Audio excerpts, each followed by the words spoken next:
Welcome to another episode, Keeping It Orange and Blue. I'm Ryan Strout, joined as always by Oklahoma City's finest, Urbana's finest, however you want to slice it, Kevin Ducey, man. What's up, Kevin? How was your week?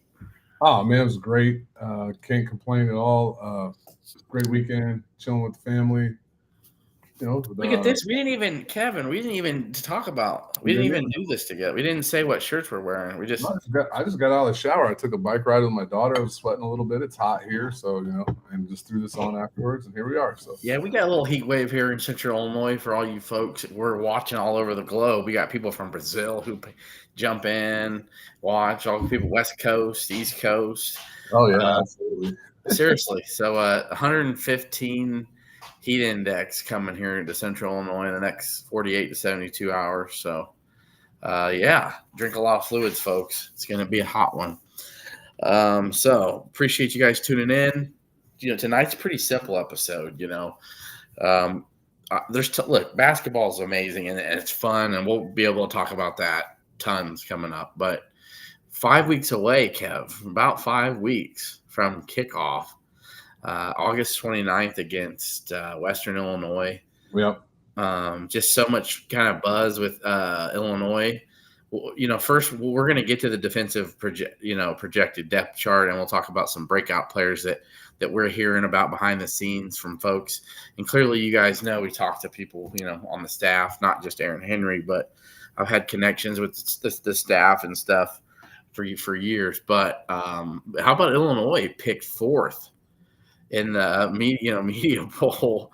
Illinois to finish fourth. It's pretty cool to see, when you're in front of names like Michigan, USC, Nebraska, and they're giving Illinois a lot of respect. I don't know about the odds to make the college football playoff, Kevin. That's a little different thing, isn't it? It's plus 575 for Illinois, which is really not that good, to be honest, considering South Carolina's is like 550, but it was like the 6th or 7th best in the Big Ten. But I think with that schedule, I feel like, man, they're just trying to – I think that's a good way to win some money there, Kevin, I mean, it's not bad. The challenge with it is, and we'll dive more into this as the season goes along here, as I'm still preparing some of my notes here. But it's challenging. Like you look at, if I were to ask you what are the 4 toughest games on the schedule, 3 of the 4 would most certainly be in the first 7 weeks of the season where we don't have a bye. And 2 of those being on the road at Duke, at Indiana. Duke's probably, it's probably in the top 4. It's tied with Washington. It probably would be the 4th toughest game, probably. Yeah. Tied with Washington. Washington has like a 20-game home winning streak or something like that. So that's where I put that there. But yeah, I mean, you're kicking off. This team's going to find out what they're made of, and I think that bet becomes really likely possible if Illinois can get to Ohio State with one loss or fewer. So if they can figure out a way to go 1-1 or 2-0 against Indiana and Duke, hold serve at home against USC, Illinois's got a really good chance. And then I love the way the back end of the schedule sets up for them. They should be pretty strong there. But they just got to handle business. I don't think that this is – there was one of the forums I was on recently, and like, hey, I was a little bit worried. Is this like 1985 where some preseason prognosticators had us number 1? And, I think Mike White did a great job here, but I don't think Mike White has control over the program. And that's one of the reasons why I wanted to do this defense breakdown and offense. We'll do offense next week. But when I start listing out some of these names, and I hope we get some of our listeners here to comment on this, I'm going to ask a question like, hey, how would you feel about this guy having so many snaps? And it's shocking the number of names that we're going to mention here on the pod. And I think offense will be fairly similar with the exception of a few key positions. So it's exciting. Like I said, we're less than 6 weeks from the home opener. Was that August 28th, like you said, or August 20th, 29th? Yeah. Friday night game. And then we go to Duke. And the real cool thing about being – like, I know rankings don't actually matter to start the season. They really don't. There's been, Florida State and Michigan. I think Michigan was top 10 last year. I think Florida State might have been top 10 last year. Those teams certainly didn't have top 10 level seasons.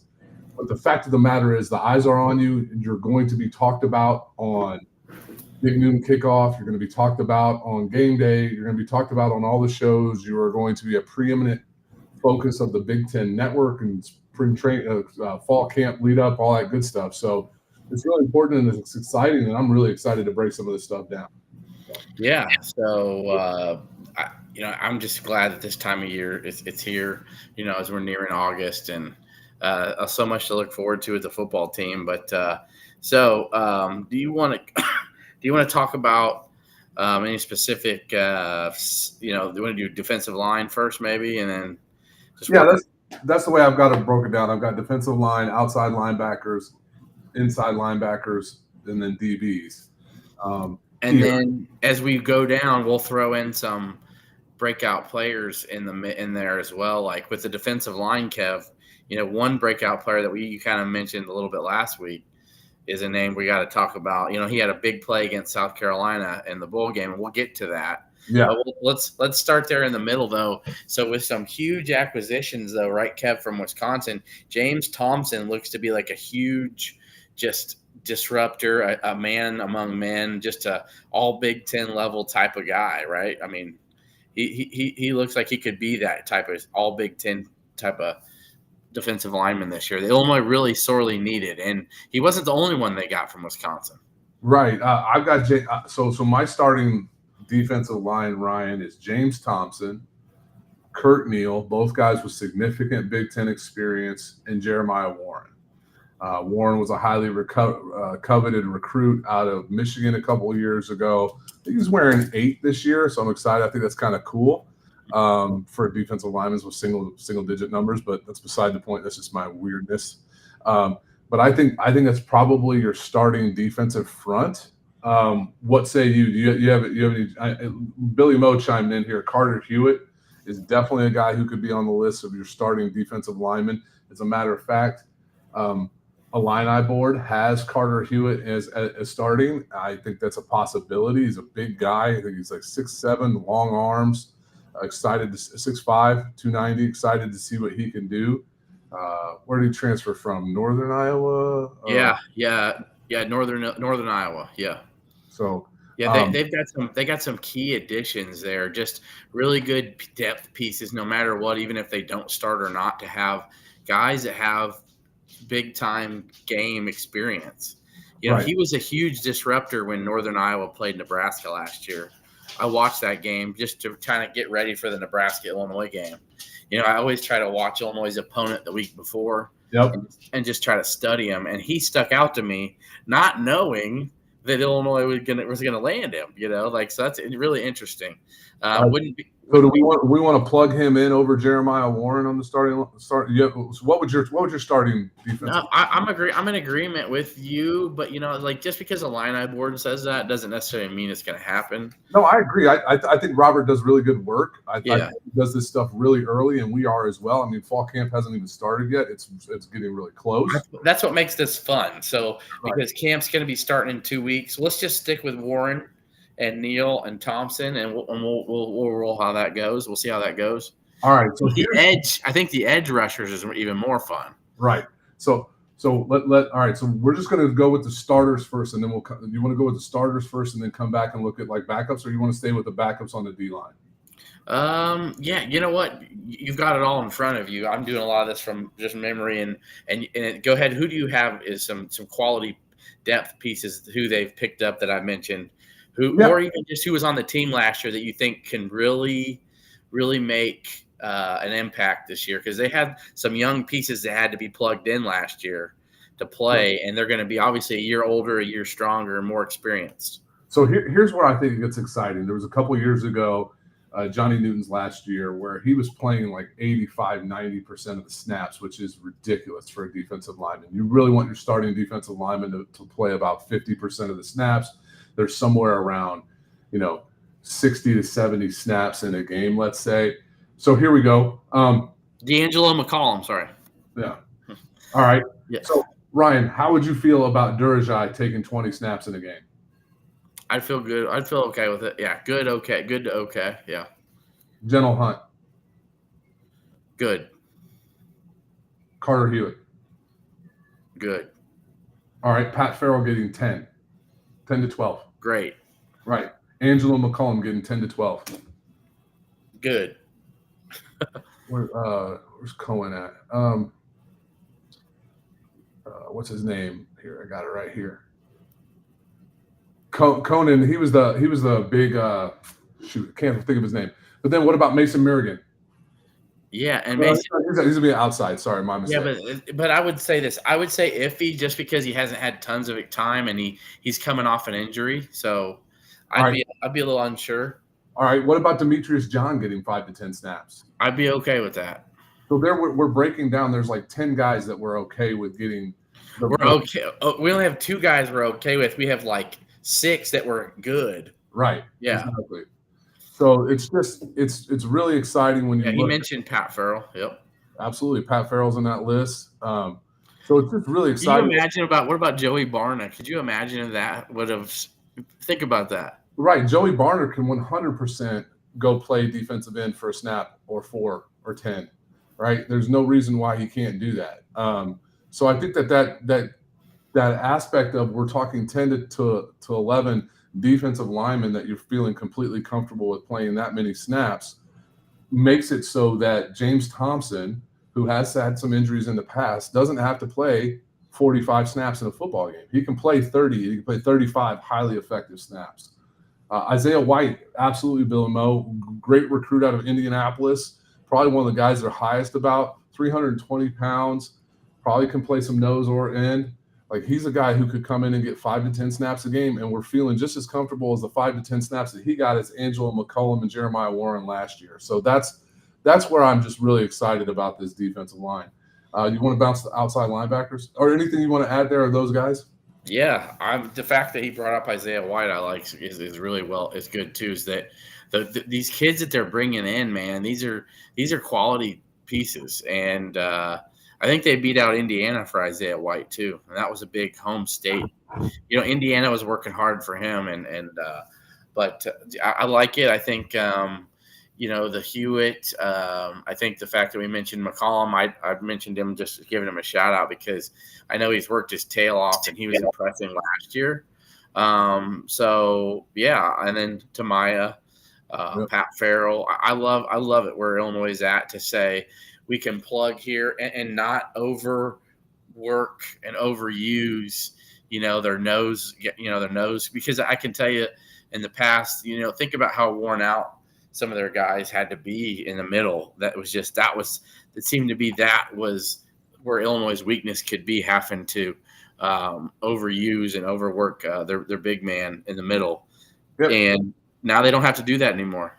Yeah, they don't need T-Rod Edwards last year probably got those levels of snaps. Dennis Briggs probably got those levels of snaps last year, right? And then Eli Conan was the guy I was thinking about, the Bemidji State transfer, 6'7", 275-pound guy. Like he's a big dude. It was more of like, I guess I meant like who was the kid from Ohio that they got that I liked? He was number 6 a couple years ago. The big D lineman they had from Ohio that started. You know who I'm talking about? Denzel Daxon. Yeah, Denzel Daxon. It was the Calvin Avery Denzel Daxons, right. That didn't come off the field. And look, I mean, Terrence Jamison took a transfer from Ohio and got him on an NFL roster. T-Rod Edwards is probably going to be on the scout team at worst. And so, honestly, Terrence Jamison might be the best developmental coach on this football team. And you've got guys like Conan and Carter Hewitt that are transferring in that are going to develop, man. I'm very excited, and I think you're going to see a healthy rotation at the defensive line that is going to shore up the biggest problem this defense had last year, which was stopping the run. And you can stop the run when you've got some size and some depth, and you can rotate guys in there so they're not getting beat up. So I'm super excited about that. So when we talk about outside linebackers now, you have to talk about Gabe Akis. All right, so Akis and Bryant are clear-cut starters, correct? Yes, Akis and Bryant. And then I mentioned Joey Barna. Right. And he looks like he's going to get some tick. Any problem with Joey Barna getting 20, 25 snaps a game? Oh, yeah. Yeah. None, right? And then now we're adding into our guy JoJo Hayden, right? Right, JoJo Hayden. 10 to 15, 20 snaps a game, no problem there. Leon Lowry. Yep, Leon Lowry, tons of time at Wisconsin. Right. And then don't they have speed packages for our Kanena Odeluga? Right, absolutely. And Knet is going to be the weak side linebacker, probably backing up Kreutz, but he'll also be in there for some NASCAR packages, what the Giants called it years ago. Yep. And then you're looking at JoJo Hayden, Mason Murigan, Leon Lowry, Joey Barna, my guy, Daniel Brown. Brown. Here he is. Okay, let's Daniel focus Brown. here. This is the breakout player, folks. And we didn't. I wanted you to mention him last for a reason. Our first breakout player that we really didn't get to talk about much last year because he had some injury issues, but he showed out in the bowl game. Kevin, go ahead and talk about Daniel Brown a little bit. Well, I did talk to Aaron about him. I don't talk to Aaron a lot about like the inner workings, but he's a freak and he's going to be put on full display. I think Daniel Brown has Elvis Dumerville like traits. Elvis Dumerville played for the Ravens, I believe, maybe the Broncos. 5'11" defensive outside linebacker, pass rusher. Daniel Brown had like a whole bunch of sacks in junior college, and we got to see him so limited last year because he had a back injury. But when he did play, and against South Carolina, he made a game-changing play where he put pressure on Sellers where you could just see the athleticism there. I'm super high on Daniel Brown. He is my biggest.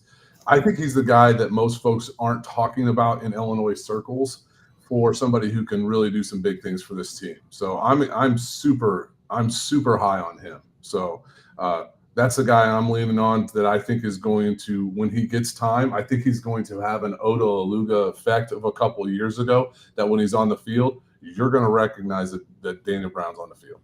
Yep. Daniel Brown is a guy, when you see him out there, you can't miss him.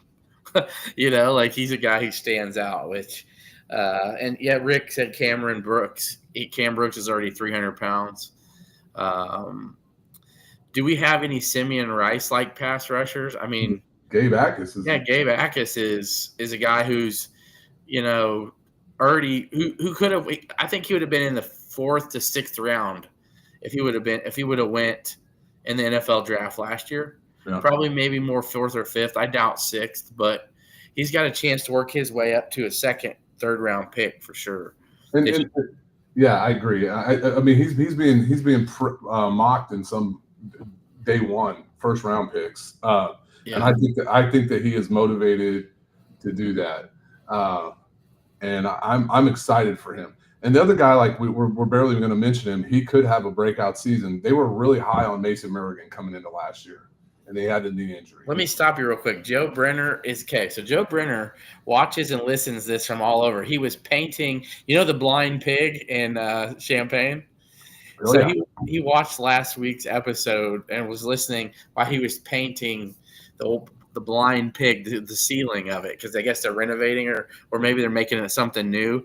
Now he's watching us from Casey's in St. Joe. That's my dog. He's been my boy since freshman year of high school. So Joe, I appreciate you watching, and I went to the blind pig a couple times. I enjoyed it, the old school environment, but interesting because you don't drink, so their whole. I know I didn't drink. I was DD everybody. DD. Yeah, their whole thing is they got great beer selection. So. Yeah, but anyway, so thanks for watching, Joe. But yeah, I would say Gabe Akis would be the Simeon Rice like pass rusher, but you never know. Daniel Brown might surprise some people. The roof, homie, the roof. Yeah, the roof is on fire. I would say Daniel Brown, though, seriously has potential to be a scary guy, a scary dude this year. Yeah, and I think that this is a year, maybe we've seen flashes from Alec Bryant. I think Alec Bryant can be like Seth Coleman 2 years ago. I think Seth didn't have his best year last year. He's still highly effective. And I'm excited. You just look at the athleticism of some of these guys getting on the field. JoJo Hayden was a 4-star recruit, had a touchdown at Memorial Stadium in the state championship game, if I recall correctly. Like he's really fast. So there's just you can just love you too, brother. There's just a lot of guys you can throw out there on the. I mean, we mentioned Alec Bryant, Gabe Akis, Leon Lowry, Joey Barna, JoJo Hayden, Mason Murigan, and Daniel Brown. I believe that's 7 guys in the outside linebacker packages, where as an Illinois fan, if you see those guys on the field. Now, listen, if Mason Murigan all of a sudden is forced to play 40 snaps in a game because Gabe Akis is hurt and Joey Barner's hurt, that's a problem. But we're talking about guys playing 15 to 20 snaps. That's even a lot, maybe 10 to 15, that you're completely comfortable with when you see Joey Barner come out on the field and you see Mason Murigan come out on the field. You're going to be comfortable with that. And so that's why I wanted to break this down. So there's 7 outside linebackers that we're more than okay with the amount of snaps that they're going to get. And we broke down, I think we broke down 9 to 10 defensive linemen at 3 positions. So more than 3 deep there that we're okay with guys getting those adequate number of snaps. And I'm talking about adequate number of snaps the way it's projected right now. Starters getting 50%, backups getting around 30%, third stringers getting somewhere between 10 to 20, however you want to break it down. So there we're 3 deep at both those positions plus. Again, it's all about depth and who we have. That's, I think, the biggest difference this year to me. It's the depth and who Illinois is going to have comfortable putting into these different packages, to where that they had talent, last year, but this year it's not just talent. They've got 2-3 deep in a lot of areas, which I think is scary, really. So we've went over the outside linebackers and we went on defensive line. Are we gonna? Yes, Kevin. Let's go. Yeah. Let's go to the line. So we'll talk about Kreutz, right? We got Kreutz. Kreutz was a weak side linebacker. Now, what's interesting about Illinois is I think in Illinois' primary defensive package, they're going to run a modified 3-4, a modified 3-3-5. Right? I think Illinois' baseline package for what we roll out there most of the time. Oh, Billy Moe getting ready to talk about that one too. Is they're going to run 3 defensive linemen. They're going to run Bryant and Akis out there. They'll run Rosiak in the middle, and then 5 defensive backs. I actually call it a 5-1-5 because let's be real here. Bryant and Akis are best when they're coming after the quarterback, and they're both big enough and stout enough that they can hold the run. But we do run some packages where we're in a true 3-4 with 4 defensive backs, and at that point in time, we'll run Kreutz, I believe, will be the starting will linebacker. Rosiak starting middle linebacker. Yep. We're in agreement there? All right. Rosiak's replacement, who's going to push him this year, and we can talk about it. If he's starting, none of us would hate it for D-Row because the guy makes good plays and he's a solid player. But if Malachi Hood replaces him, he's more athletic. He's a little longer. Yeah, more nimble. We're cool. We're okay with either one of those guys getting 50% of the snaps. All right. James Kreutz this is where it gets a little bit different because I think this guy's more of a specialist, and he is my dog. Is Kanena Odeluga will be Kreutz is most likely his backup at the weak side linebacker. But we all see that when Odeluga gets on the field, he makes plays. My guess is he'll be used more in specialty packages because of his sheer athleticism. But remember, folks, he was hurt last year and was not the same. We saw towards the end of the season, the Michigan State game, he made quite a few plays. I think you'll see more of that from him. The other guy, Bill mentioned, I think Ismail Conte is going to be a guy that he plays in special packages as well. He's just right, and that's why I got Ismail Conte at the middle linebacker spot. Junior college transfer. We had him on the show. Why? I mean, I did anyway. Yeah, I couldn't make that one. So there, and then you got Zardzine. I can never say his name right. Zardzine could potentially play. I think you don't have a problem with him getting 5 or 10 snaps per game. And then you got a guy like Easton Baker. Man, he's like right? He's a missile. He reminds me of Sidney Brown, kind of. I called him the missile, and he liked it. So there we go. And they're working on his brother too. Yeah, absolutely. Braun Breaker. Yeah, Braun Breaker. So yeah. And Bierman, and then possibly Grant Bierman could get some snaps there. So you're looking at easily you can go 6 deep on the linebacker side, and you're comfortable with any of those guys getting 5 to 10 snaps or more per game in sub packages. So 9-10 deep at defensive line, 7 deep at the 2 linebacker spots, 6 deep at the 2 middle linebacker spots. Here we go, guys. Like this is different from Illinois football in the past. This was the problem with 2022 And we saw it happen some late in the year, is that when we didn't have the studs on the field, we didn't And have here's an confident example as backups. we get to, I think, the most, and it's fun as the most talented part of Illinois' team defensively is the secondary, is how much depth there is still there. Think about this, Kev. You would think guys like Sabur Kareem would want to like transfer and go play somewhere, right?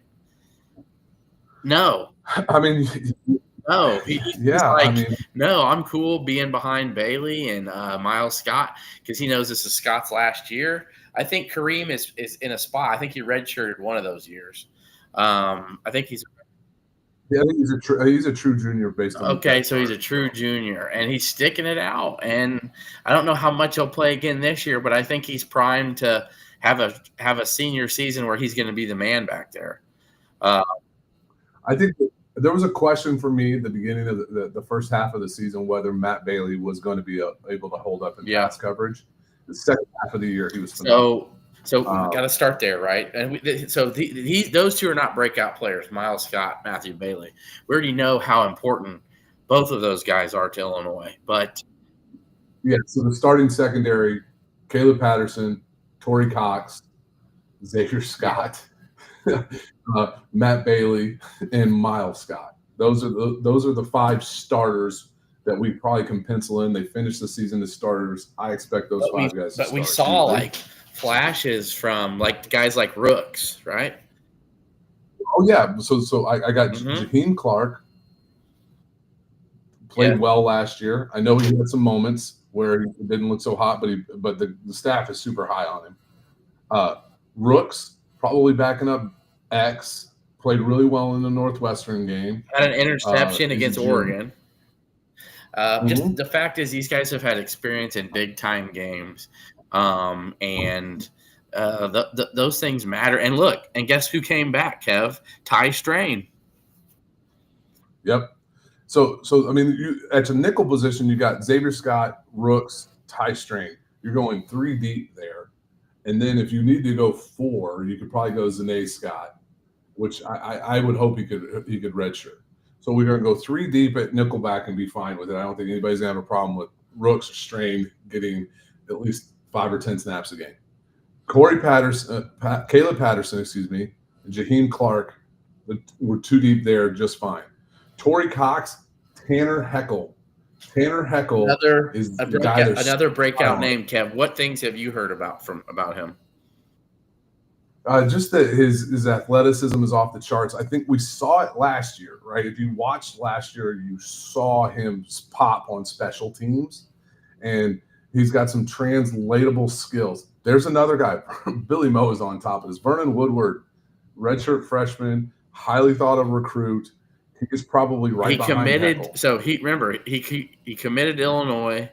Then there was some speculation about Wisconsin, right?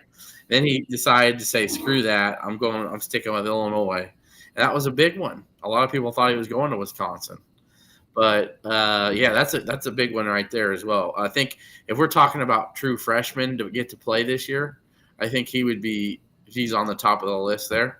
They still have a lot of really good young freshmen, in the defensive backfield there as well.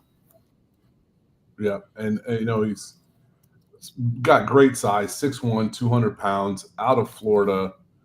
Just I redshirted last year. I expect big things from Vernon Woodward. I'm with Billy Moe. I wouldn't be surprised if he pushes for some real playing time this year. It would not surprise me. There's just it's so different though to be this excited about how deep the team can be, because usually we talk about specifics of just the starters who we think can be quality players, but now there's just so much depth and just it's a fun thing to discuss. So, well, you talked about Sabur Kareem already. Yeah, and we didn't barely mention him, but think about this: he's had tons of time in and out, different situations. And furthermore, the other backup safety is Mac Resetich. And think about that: has Mac had any big moments in any games? Oh my goodness, yes. So it's just really. I mean, when you start talking about we're easily going the 2 deep roster in the secondary. We're completely comfortable with, and we're actually comfortable with some third guys as well. So there's just a level here that is just that's why I wanted to break this down. I started getting into this. I'm like, dude, Tanner Eccles getting playing time. I'm fine with it. Tyson Rooks getting playing time. Tyson Rooks is 6'4". You can't teach that type of size. Illinois is big back there, man. Like, that's one thing that I've noticed, that they've recruited a bunch of really long athletes. I know I'm missing somebody. I know there were some freshmen in here. I got to look at the freshman chart, but I know they recruited some like 6'2", 6'3", 6'4" freshmen who were in the 2025. Who? On the DB side? Yeah. Well, you got Zane Scott, obviously, right? Yeah. You got the younger Cox. Yeah. Who, by the way, give that man a chance on punt return or kickoff return, right? Right. Andre Lovett. Yes. Get out of Decatur, right? No. Lovett. He's from Blue Island, Eisenhower. Right. Yeah. Wrong Eisenhower. I'm trying to think if there's any bigger ones. Man, I'm trying to think. It'll come to me. But think about this. But yeah, Taiwan Cox, though. How do you have world-class speed and not play at all? I feel like he'll get something in there. He'll get something. Yeah. So it's just I wanted to, like I said, I'm just going back to it. Is you look at this, and I'm completely comfortable with going at least 11, 12 deep on the five-person rotation at the defensive back position. Now it's weird because we lack a little bit of long depth there. We start getting into third string guys, and you're like, I don't know there. But here's the thing: that is arguably the most talented group of players at the University of Illinois this coming season. You've got, when you've got Clark, Heckle, Rooks, Kareem, and Resetich as your backups, holy crap, those guys would start across the board for a lot of Big Ten teams. Like, I guarantee Purdue would take all 5 of those guys and almost plug them in their starting lineup. So that's where this team is. That's why I am so bullish on this team probably getting to at least 8 wins. I think our good friend Nate said it earlier. Nathan Durr said depth equals 8 wins plus. I agree. I think that's the thing that derails seasons for teams. That's what's derailed seasons for Illinois in multiple years where we came in with such high expectations. Is it was a key injury somewhere. It was Keith Randolph being banged up, Johnny Newton being banged up. Just you could go down the list of seasons where you really were expecting great things from Illinois, and it's like, now what? We all know next week when we talk about offense, keeping 9 healthy and the offensive line for the most part, that's going to be the real key component. But I think we've got depth there as well. I really believe that we have some depth on the offensive line that we can put to play. We'll get into that next week, but just really wanted to just go over just the overwhelming depth on this defense is really exciting. So you talked about we 10 defensive linemen, 7 outside linebackers, 6 middle linebackers. So that's 23. And then we were at least 11 deep. Like, there's 34 guys in this rotation on the defensive side of the ball that I haven't heard anybody say that they're really scared about playing. 34 guys on the defensive side of the ball, with most of them being upperclassmen. That's what I'm saying. We're talking about juniors, at least, who have tons of experience. And even got redshirt guys who got to sit and kind of experience last year. I know I called Woodward a true freshman, but he's a redshirt freshman. Right. So he's still going to be playing some meaningful minutes this year and getting a chance to kind of see how things, from the sideline, and just valuable time that I think a lot of guys – I bet Sabur Kareem would like to have one back, but just having a guy like him who's in his 3rd year and he's choosing to stay, which to me, that feels like the culture, the belief – next man up mentality, and they love it. And that's, to me, what breeds success. That's why I wanted to bring him up. Yeah, maybe he's the nickel next year. Maybe he's the free safety next year. Who knows? You never know. Sabor is a highly talented 4-star kid. I thought he's going to see the field. He's going to make some impact this year. So And I know we're talking defense, and it can be used as, defense. So we'll talk a little special teams, maybe punt returning, kick returning. Sure. So obviously Hank Beatty is an asset and a weapon as punt returner. I think I'm gonna be honest. I think he got robbed out of all Big Ten last year. Oh, for sure. So I think this year he'll be right on the mark to be an all Big Ten punt returner. But just having Hank Beatty, Colin Cowherd was talking about him. Yeah, I spit my drink out. I was listening to it when he said, I was talking about North Carolina. He's like, Illinois would house Bill Belichick's North Carolina team. I was like, oh, okay. Joe Klatt's been talking about us. I mean, it's fun. It's something that we really haven't experienced too much. So Hank Beatty's an asset at punt returning.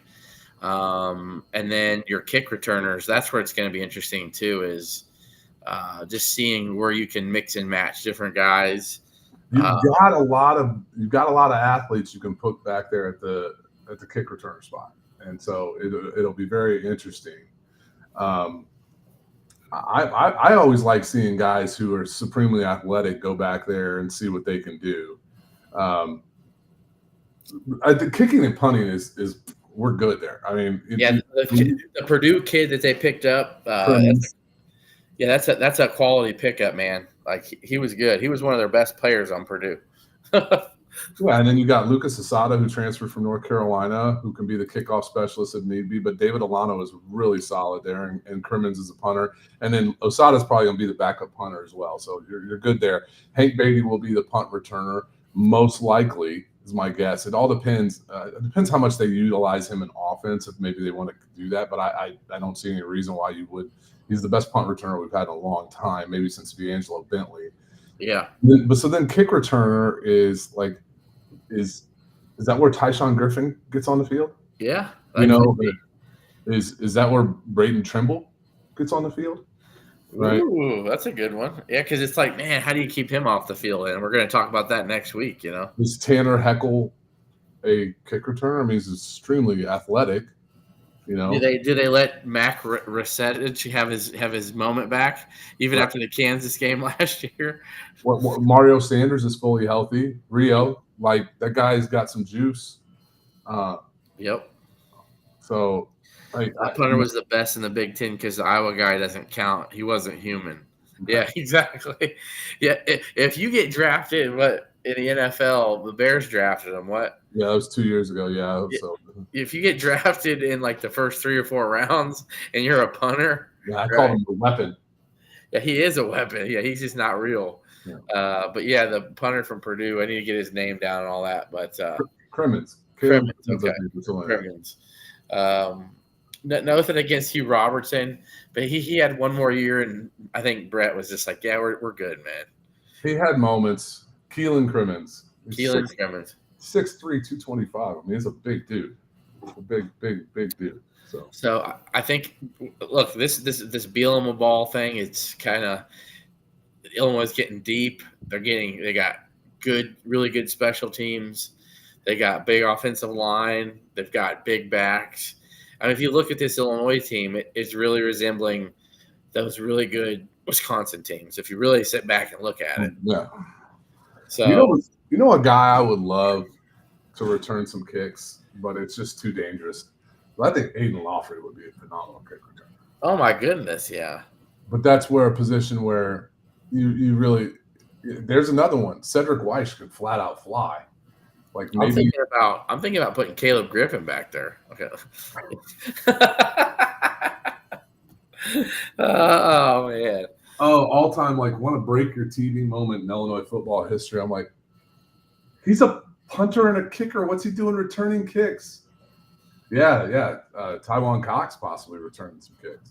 That's what if you have world-class speed back there, why not let him go out there and try to return them? So there's one reason why you don't see world-class speed, like the fastest guys on the team, and Taiwan Cox is going to be in that argument.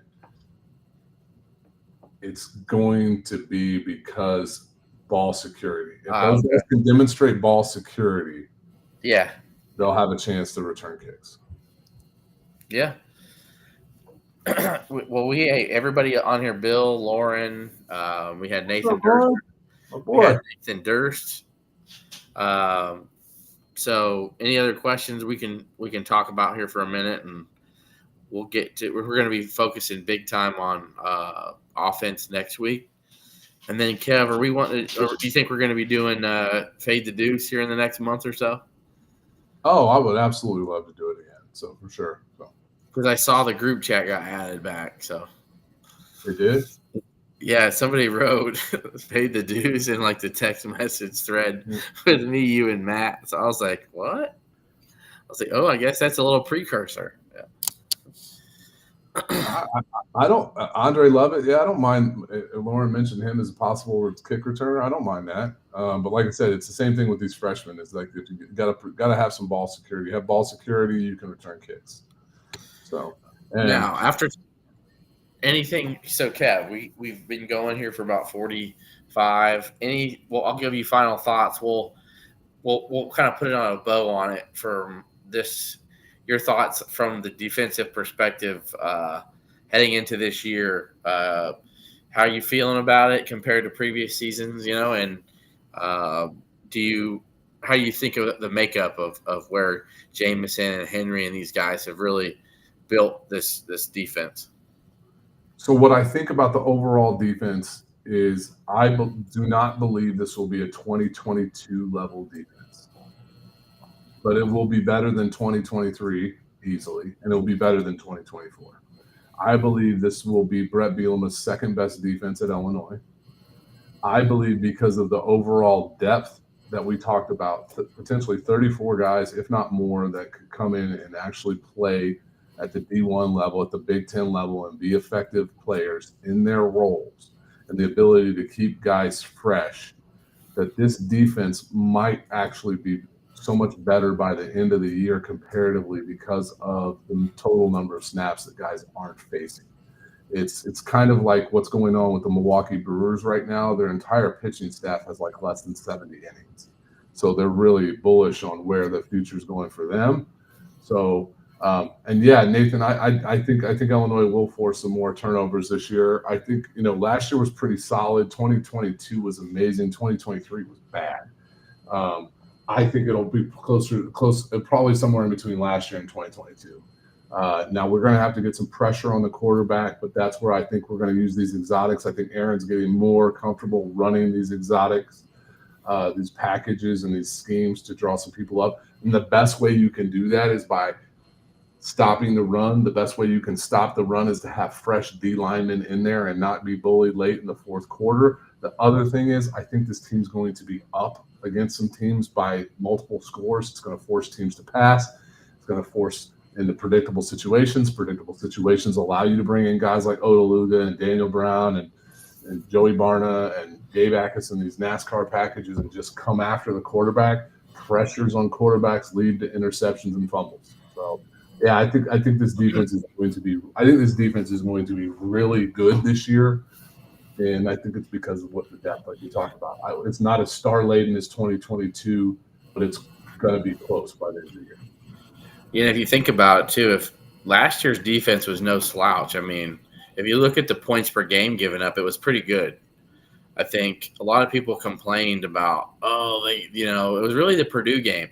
Take away the Purdue game, and Illinois' defense last year was pretty good. I think they held teams to under 20, specific 21 or seven times, I think. So they were a really good bend but don't break defense last year. Yes, it's about scoring points. So if you can keep teams from doing that, and you do it consistently, to me, I feel like that's effective. That's what you do. I think last year's team actually gave up more yards. Yeah, than the 2023 team, but gave up much fewer points. That's right. 21 points against last year, 21.7. It's still a little higher than you probably would like. The challenge was that they gave up quite a few. I mean, the rushing yards were pretty bad. Take away that Purdue game, which was really an anomaly, and the team's probably given up 19 a game. You know what I mean? Right. They gave up almost 150 rushing yards a game. that number needs to come down like 40 yards. And with the studs we just talked about, Kev, I think that is going to go down. Yeah.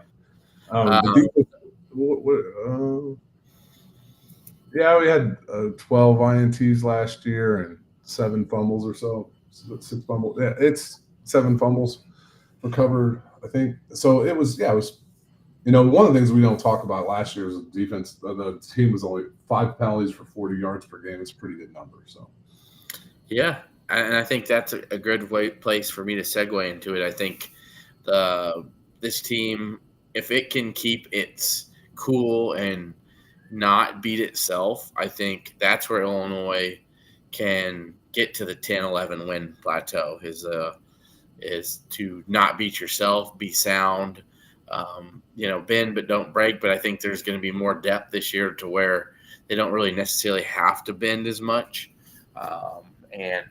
Obviously, getting another year older and more comfortable in this, I think this is the swan song for a lot of these guys. And I think they want to go out with a bang. So I'm excited to watch this year's defense. I agree with you. I think it's the second best defense Brett Bielema's time. And, man, we're 5 weeks away, but we got one more week to talk about. We're going to be talking about the offense.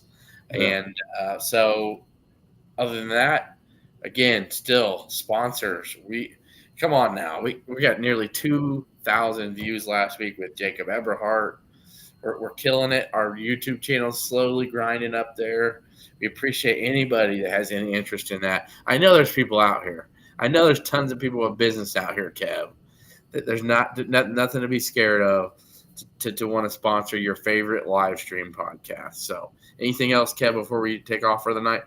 Yeah, one quick thing. Individual ticket plans went on sale this week, I believe. There's some 4-game mini plans.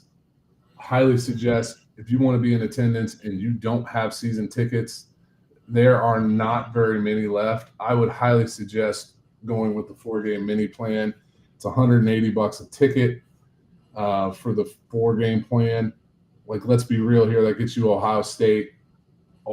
Getting into the building for Ohio State is going to cost you $100. Then you get the other 4 games, the other 3 games for $26 a piece or whatever that number is. So I would really highly encourage folks to jump on that. There's only 4 sections, 201, 204. I think that's my season tickets are in 204 or 205. So there's only 4 sections available. So they're going quick. Like this is not like any other season you've ever dealt with when it comes to getting Illinois football tickets. Especially when I'm a notorious. Let me get my tickets a day or two before to find a good deal. It can happen. You're gonna pay double. You're gonna pay double face value for every game except USC and Ohio State. And depending on where we're at, Northwestern ticket could be really freaking expensive. Okay, and that makes a lot of sense. But yeah. So obviously get your tickets and you got time to do it, but don't wait too much longer. So other than that, another good episode. We appreciate you. If you haven't subscribed on YouTube, please do that. We appreciate you. Yeah. Anything else, Kev, before we leave? No, man, we're good, buddy. All right. Awesome. Hey, Swami out. ILL.